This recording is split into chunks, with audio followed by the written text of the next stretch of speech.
Test, test, test. Test, test. This is Eric.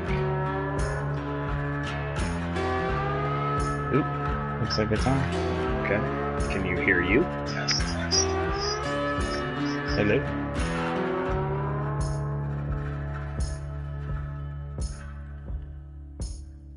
I think I sound a little low, so I'm gonna pump myself up just a little bit more.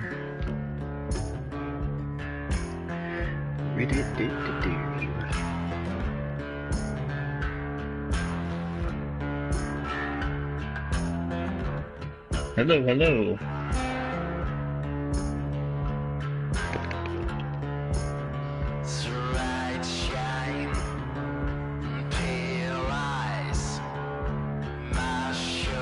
Oh, I actually sounded lower for some reason. Really? Yeah, it's so weird. Okay, let me...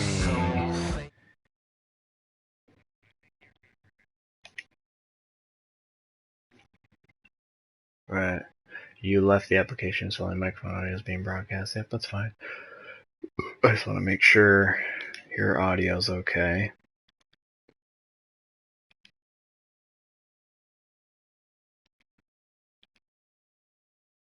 So is your level okay, or do we...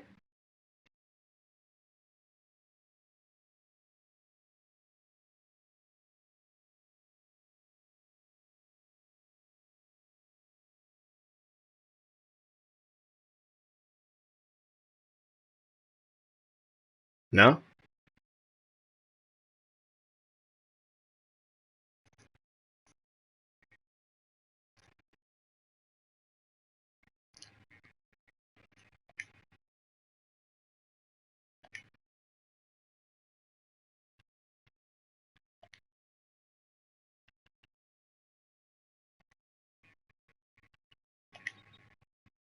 Okay, hang on just a second. Audio sharing settings. Okay, I got that. Go where? Okay. Back to the game.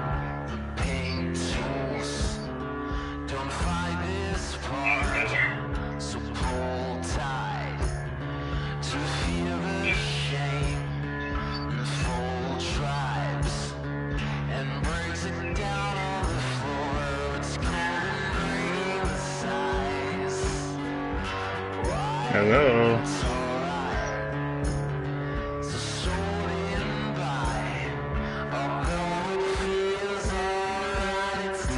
I don't know, Eric. I don't think I can hear myself at all anymore. Do you have your go to the party settings? And yeah.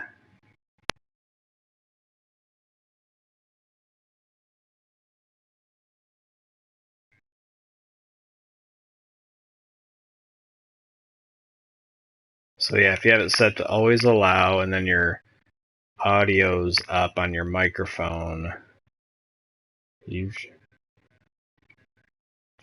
okay. The auto broadcast. Okay.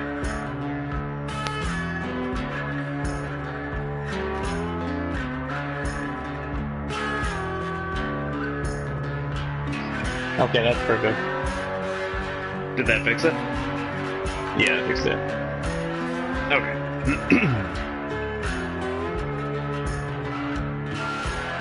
So you can hear yourself, just to verify. Wait, just one more time. Hello, hello, hello, la la la la la la.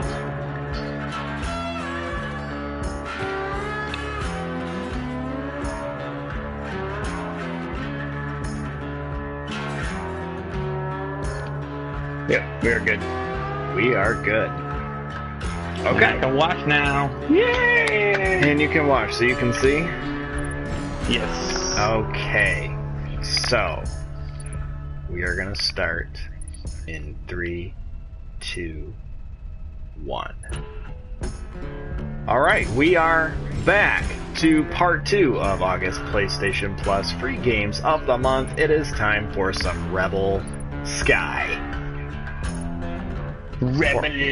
Rebel Sky. So now, myself... Wait, you said Sky. You called it Sky. You called it, it's RebelGalaxy. Or... What did I say? You said Sky twice. Rebels. Why did I say that? Maybe you're thinking No Man's Sky because it was the other space game that came out this year. That's exactly it. That's exactly it. Yes, Rebel Galaxy. Holy cow. Okay. So yeah, I'm playing Rebel Galaxy. I was instantly intrigued and slightly hooked because it takes place in space. I'm flying a ship, and not only that, I can go to warp, which I'm waiting for this thing to do. But while I get to this destination where I've actually been stuck the last day, and maybe you can help me out. So this is where I hit a frustrating block, but maybe you can kind of fill the viewers in as to what exactly is Rebel Galaxy. So Rebel Galaxy is a kind of interesting little game. The interesting thing about this game is that it both has wonderful timing and it has both a terrible timing. Like we said, it's coming out with basically when one of the biggest other video games that involves space and space travel and all that stuff, No Man's Sky came out this month too as well, in literally within the same week. So weeks, I guess. Either way, I think it's very funny that like those two games were released. It shows two different options that you have in terms of space games on the PlayStation 4. But Rebel Galaxy is kind of like this. I guess like the main story thus far is that you're looking for your aunt, who was like a off-world trader, I guess, in this universe, and she's lost, and you're basically going around different space stations and stuff like that too as well, and you're meeting all these different aliens and stuff like that, and there's space battles, and there's flying and warp speed, and there's also meeting kind of like these really interesting looking characters at the same time too as well. The game looks lovely. Okay, see, this is where I left off before. So the different thing about this game is it's a mix of space and naval battles.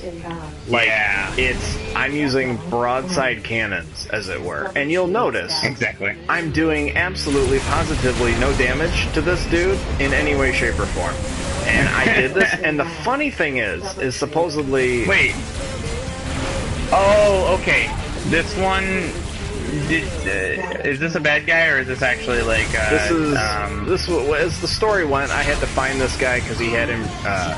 I don't know, I had to do some job for somebody and get some money, and I could have either paid this guy off or I could have fought him, and I said, well, I want to have some practice fighting. Then I spent 30 minutes, and we got nowhere with each other. Nobody died. Neither of us died. Is this like, so anyhow, maybe, here's the interesting thing about this game. You can actively just choose whether or not you want to fight most of the time in some of these situations. Right, because I can run if I wanted. Yeah. Are you using, have you purchased any, like, upgrades or anything like that, or had that opportunity to do something like that yet? Not yet, because this is, like, mission 2 of the entire game. Okay. So here's the thing. I remember this mission 2 as well. It's a stopping block right here. I think it is meant as to teach you that you can't always win in certain situations. Right, okay. Yeah, and like, you can look at it that way, but at the same time, it's also like, I remember this and I couldn't beat it, so I decided, I was like, just pay him, or give him the item that you took on board. Right. Because I was like, it's just not worth it, and I don't care, and I kind of want to go on to the next part of the game. Right. So, I did do something like that early on in this game as well, So what's different about Rebel Sky here is, like I said, it's you are you are what? You said Rebel Sky again. Oh, Rebel Galaxy. Wow. See?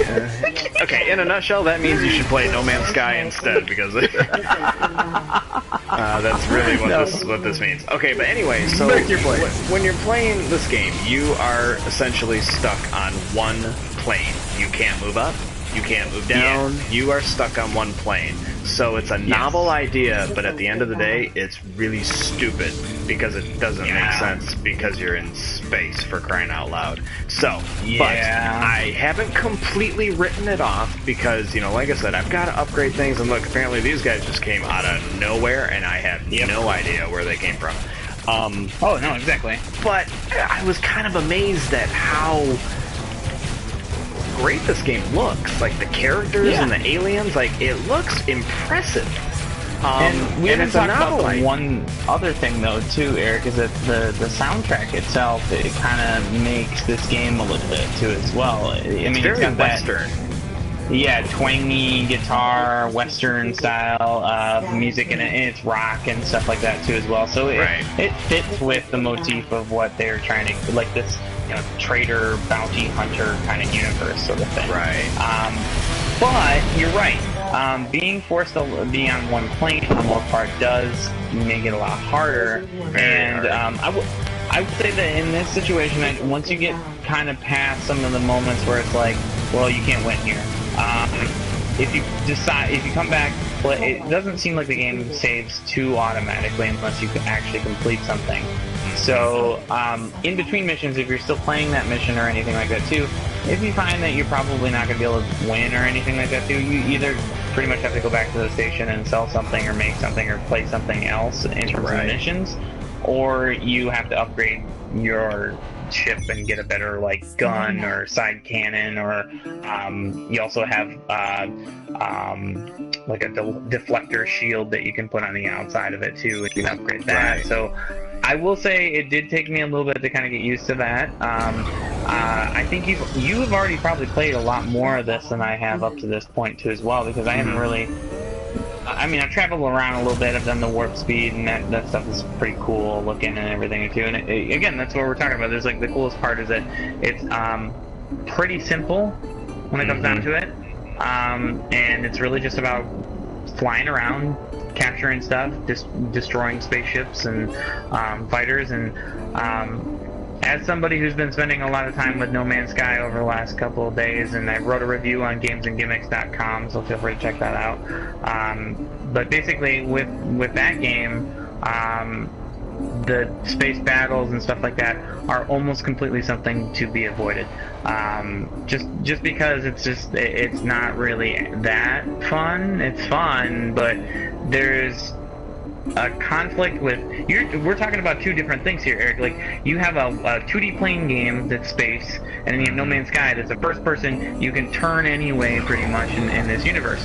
And I gotta tell you, the turning in that game, it's hard to anticipate sometimes where a bad guy actually is, and to be able to anticipate and dogfight and turn around and shoot somebody. And the game gives you on-screen prompts, but this game is almost kind of, maybe they sort of understood that too as well, as it's like, it is actually kind of hard to pilot around and shoot at things in a universe that's like completely three-dimensional or fourth-dimensional, I guess. I am just enamored with flying around and taking a look at the different planets, the different stars, threat level high. Okay, now why would you stop me in front of a threat level high? That doesn't make sense. But I mean, I think it depends on how close you are, but I'm enjoying the cruising. I really am. I think it's great. But yeah, I think once I would definitely give RebelGalaxy a shot. Right? Yes. I would definitely give this game a shot. I've been having fun with it, so I'm on as time goes on to check out some stuff. But if you like space, if you want a different take on space, if you want, if you like the naval battles in Assassin's Creed, for example, that's exactly what the combat is like. It is just like that, but in space. So yeah, I would say give RebelGalaxy a shot.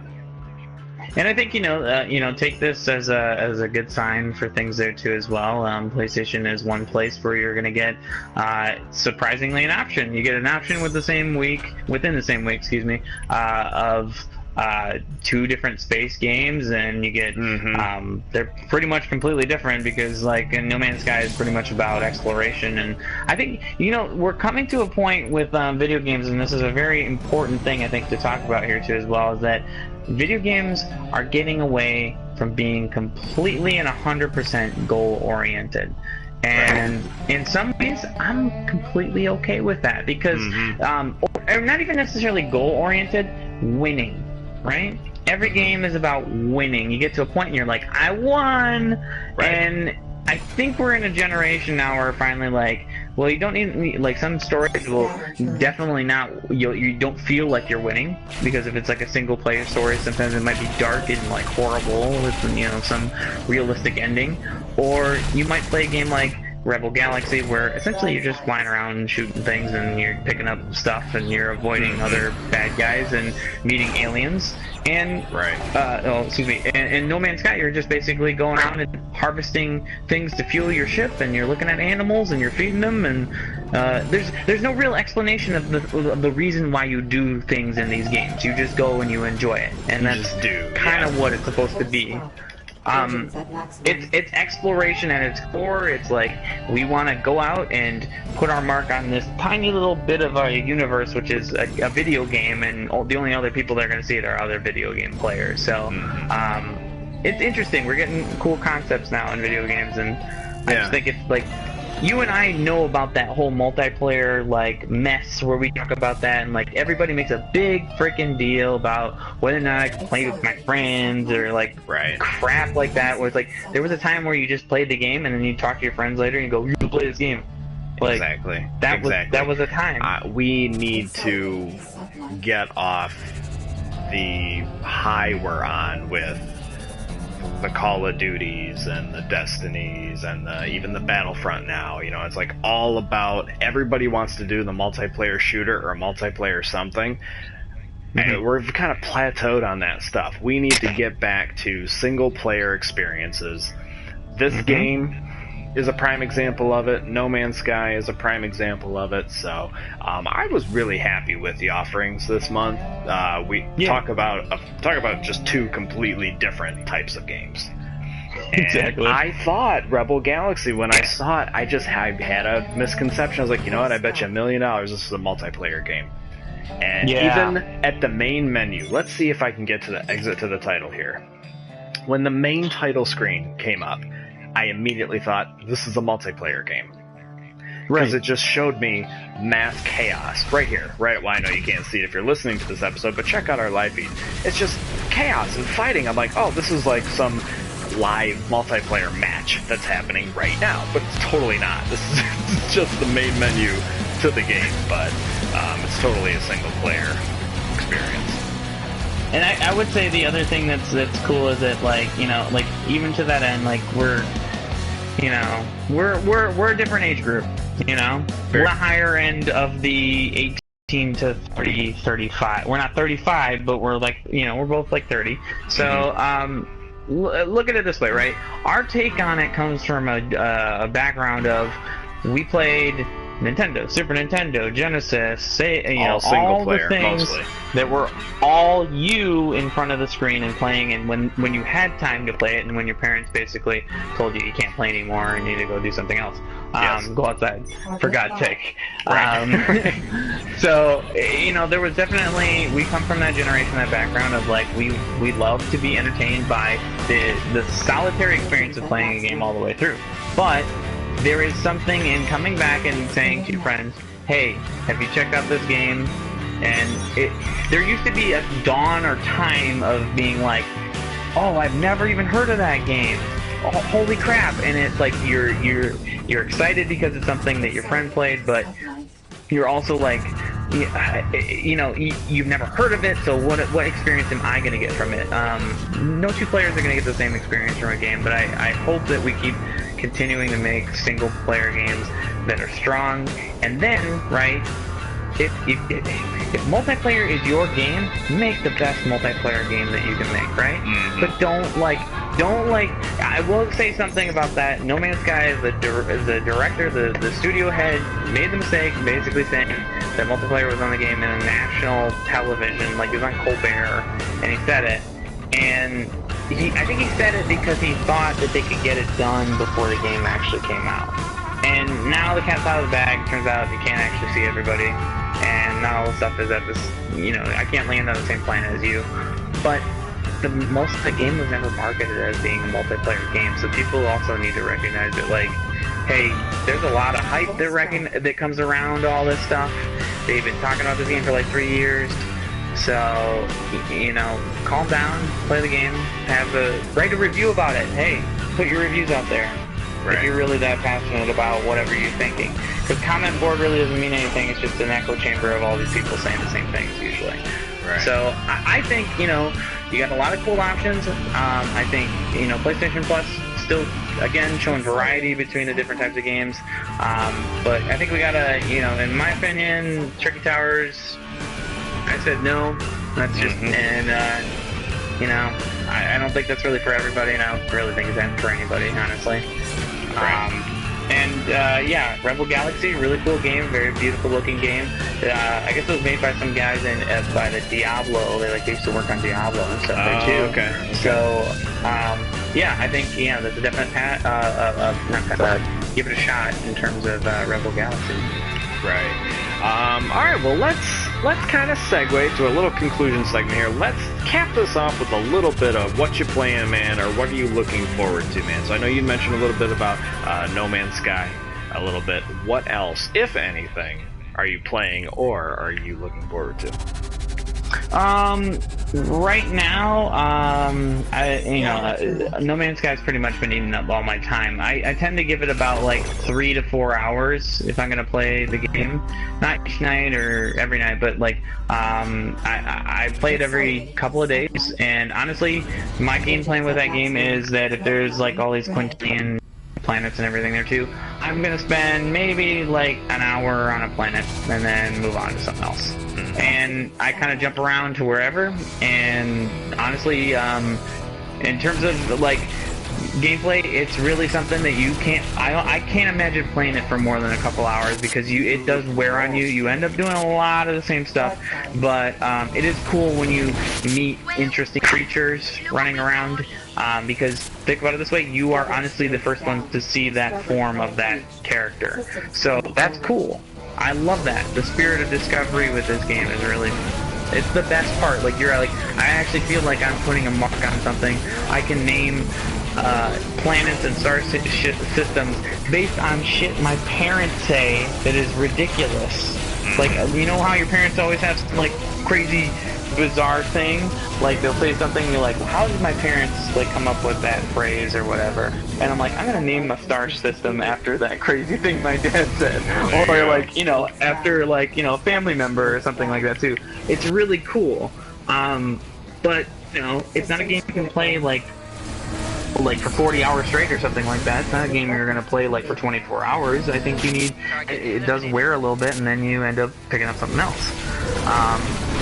So as far as anything else, I'd say something that really interested me, Eric, was actually what you posted, which is, honestly, I'd like to play that Star Trek game, that MMO game. I would love to play that game. Yeah, Star Trek Online comes out this fall. It's been on PC for a number of years now, and I guess it's a very popular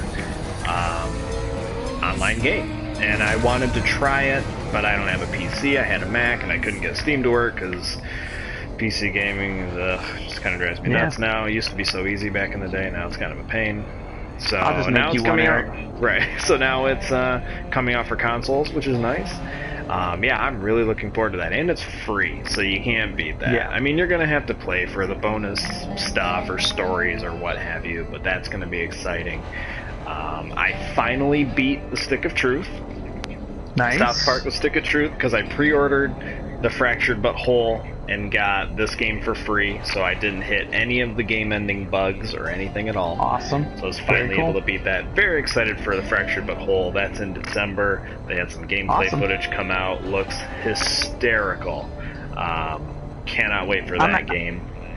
I'm happy you got to have a good experience with that and play all the way through it. I had a little bit of a difficult time myself, but honestly, like, even that withstanding, it's the funniest form of writing I think that they've done in an interactive fashion. It's everything that I think that they wanted to create. All bugs aside, I think they should have fixed those things. But I mean, even that being said, you didn't really run into any of those things with the newest really version, didn't. And then I also just download. Well, I have like a backlog of things I gotta play, because I mean, I've got the first episode of Telltale's Batman, and I've gotta play that so we can get a review out on that. And I've also just got the most recent episode of Hitman just dropped, Eric, so I got that. I expect you to write a review. I expect you to write a review about Batman. Okay, I will hopefully do that. You can write it without destroying the story. Just give like a feel about it. But that is very true. You know, but I outside of that, Erica, there's one last little game that I just thought about that I was playing, and that's I think it's called ARMA2 or something like that too. I can't. I know I said the ARMA2, and that's something like that too. ARM2, I think that's what it's called. Maybe. No, that's not what it is. Anyways, it's basically it's a PC. It's the PC version of a Nintendo game. But what it was, it was like Metroid 2 for the SNES and the Game Boy Advance. Somebody painstakingly went through and upscaled all of the game, and not only upscaled it, but made it compatible with a controller that you can plug into your PC, and you can basically play a whole new chapter that was only available on like a Game Boy Advance, right? I don't even know if it was released here in the States, but it's Metroid, basically, just like it was on the SNES, but with a lot of different puzzles and reveals in terms of bad guys and stuff like that. And I thoroughly enjoyed it. You know, God, I wish I could actually remember what it is. Essentially, you can look it up. It's like a homebrew Super Metroid 2, I think is what you want to look for. And I was very satisfied with this game because it was cool to, you know, and they redid all the music and everything there too, and really kind of like it's a fan service. And you know, and if you remember playing like Metroid and all that absolutely stuff too, yes. right? Yeah. So definitely, there's a lot of really cool options out there this month, and I think you know, we got some very sci-fi nerdy things going on in terms of our video game choices as of late here too. That's like all sci-fi games basically. Absolutely. Absolutely. And comic books. That is true. So what do you think, Eric? Do you think it's a good month for video games? I do think it's a good month. I think we have a good couple months coming up here in the future. It's gonna be exciting, for sure. Yes. So yeah, I think that about does it, man. I think it does. This concludes August PlayStation Plus. So naturally, join us for September when that rolls around to discuss those games. Wrestling-wise, on the gimmicks front, we have a busy weekend coming up. So depending on when this episode is posted, we are going to have future episodes reviewing TakeOver Brooklyn and SummerSlam coming up. Big busy weekend in wrestling. With our special guest, Eric. Yes. Hopefully we'll have. You know, I always never get confirmations exactly, but you know, for the most part, we'll have some guests there too as well. So, absolutely. Yeah. More people to talk about wrestling, the better. Yes, and I'm really excited for NXT TakeOver. I think that's gonna outshine SummerSlam. You know, not always the case that the pay-per-views outshine SummerSlam of all pay-per-views. But I think, you know, we got a lot of really cool talent now finally mixing in with the WWE. So cool stuff to come up next week with reviews. And, of course, we'll have plenty of stuff on gamesandgimmicks.com. So feel free to take a look at all of the game reviews. And, you know, Eric, I've been meaning to think about writing some CWC articles there, too, as well. There you go. Yep, that's a great idea. You know, because there's some. I think that's the revitalization of wrestling this past year. So, yeah, we'll definitely talk about that too. I think in the future we'll have to give a whole recap of the CWC up to this point, maybe again there too. So absolutely, especially when the tournament concludes, we will definitely have to discuss that. Well, very cool. I think I think that's pretty much it, guys. That is it, gents. I think guys, ladies, women, they use children of all ages. Use kids. Have a splendid weekend. Thanks for listening. Please subscribe. Check out gamesandgimmicks.com. And good night and good luck. Good night. Wow. Alright. We need to like write a sign off for ourselves. We do. We need to come up with something creative to. Yep. Absolutely right. Yeah, we'll come up with something like that. Yeah, well, pretty good. I like it, man. Good stuff. I'm gonna turn the audio back on. Did you stop the podcast there? Oh, no, sure didn't. How do I do that? Okay. Broadcast and stop broadcasting.